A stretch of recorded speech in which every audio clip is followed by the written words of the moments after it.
So altcoins are flashing warning signs. Mantra has crashed 90% in a matter of hours. Bitcoin is climbing slowly, but the data is suggesting that we may well have a little bit of a move up here. So here's what I'm seeing in the charts, the news and all that kind of good stuff, but ultimately what I'm planning this week. Before we dive in, if you appreciate a no bullshit kind of approach, please do leave a like. It majorly helps the algorithm. So first and foremost, if you are in crypto, you probably would have heard of this news. Mantra basically blames liquidations, essentially, for the drop in the price, which I find a bit baffling that a asset of, say, $6 billion would be able to drop this far. And it has. It's crazy, I know.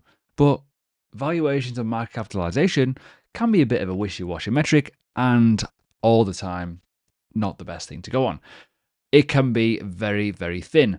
So low liquidity hours and all that kind of stuff, boom, this has dropped very hard. So Metaplanet becomes the 9th biggest public Bitcoin holder. They have bought another 319 Bitcoin, reinforces institutional conviction.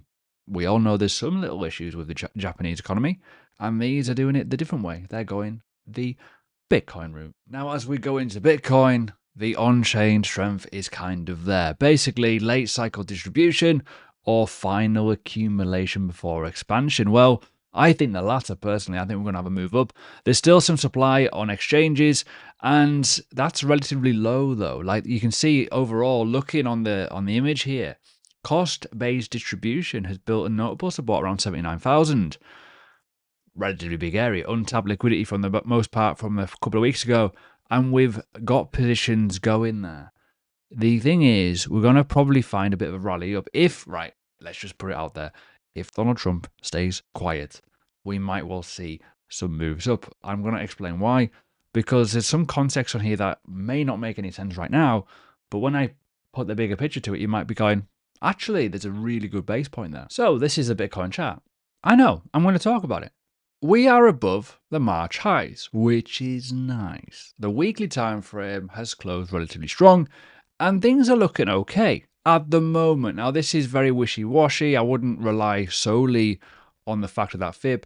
We do need a change of character, certainly on that daily time frame, which is somewhat here, right? But ultimately, we've got this area here to look out for. I think we're going to go and retest 90k, personal opinion. We're getting above the bullish zone and all that kind of good stuff is looking relatively neat and tidy. But as I say, the monthly and the weekly time frames aren't looking as shocking as they originally were. They were a lot lower. So we are bouncing. But there's one thing to make a note of, and I want to tell it right now. The tailwind, the US market, the dollar, is dropping. This could be a tailwind. Now, often you find in the markets when this is going down, the rest of the market's relatively bullish. There's a lot of speculation right now with certain tariffs. Is it going to happen? Is it not going to happen? What's going to happen next? Oh, what's Donald Trump going to say? That is where we're seeing that volatility come in. But the market is rewarding in some way some sort of element of strength from the bulls buying the dip. That could lead a surge higher, which may lead to a little bit of a problem when I mention the term altcoins. Now, as you know, Ethereum has struggled. This is the Ethereum.D. We're at 7.47%. We have somewhat kind of slowed it down a little bit, stopped the bleeding, but there is still no momentum. There is still no structure. So try not to get too excited about altcoins just yet. Now, the reason why I say that, going back a little bit into Bitcoin, if Bitcoin does go for a hurtling move, those altcoin pairs may bleed more. That's the situation because we've not had that throughput anyways. When you add the combination of what's just happened with Mantra and stuff like that, the fear in the altcoin market is relatively high. Ethereum hasn't done very well, and it is the biggest leader in this market for altcoins, right? When we then go and dissect other charts, such as the Total 3, we are still here. Still somewhat in a downtrend, still looking pretty wishy-washy, not looking great. And there is some levels to look at, and it's probably the most obvious level is here. We need to capture this level, so to speak, and change that character, so to speak, reversal signs. That is the reversal sign we're looking for. But as I said at the start of this video, guess what? The valuations are bollocks. Let's be honest. They're thin. Low liquidity is a very, very big issue. We don't want more collapses. And if we are going to see a surge in Bitcoin, altcoins are just going to be left in the dust again. Now, another thing to kind of talk about, it's a bit macro-y, but the bond yields and all this kind of stuff here, which for some people is a little bit wishy-washy, they're spiking.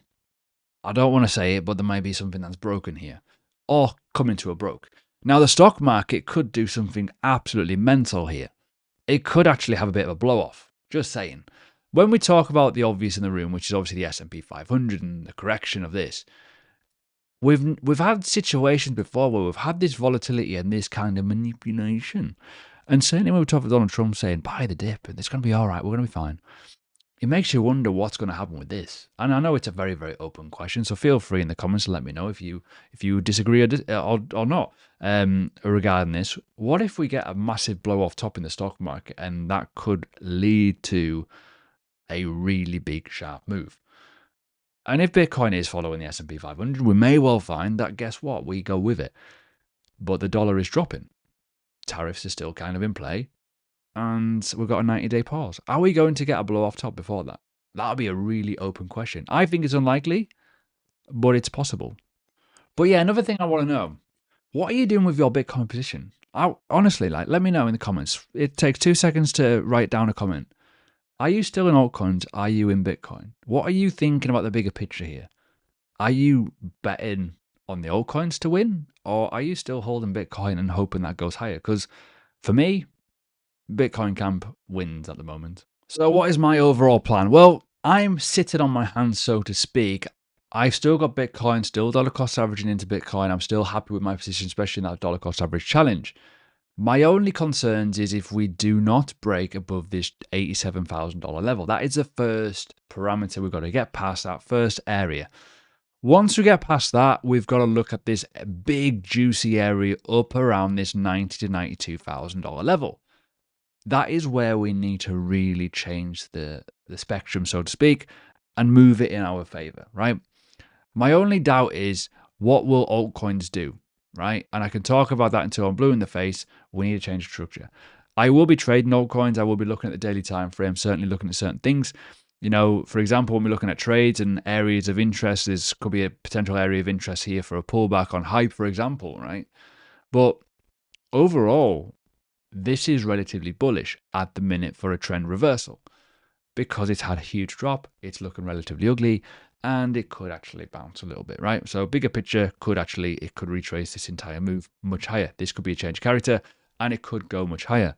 So I'm waiting to see what happens. Likewise with Link, we're in a horrible downtrend, nothing's confirmed yet. Until that changes, we may well get a reversal up towards these levels.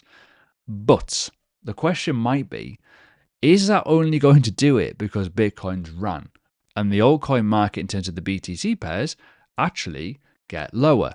Because that's in a horrible downtrend. You may well find that the USD goes into an uptrend and the BTC pairs go into a downtrend.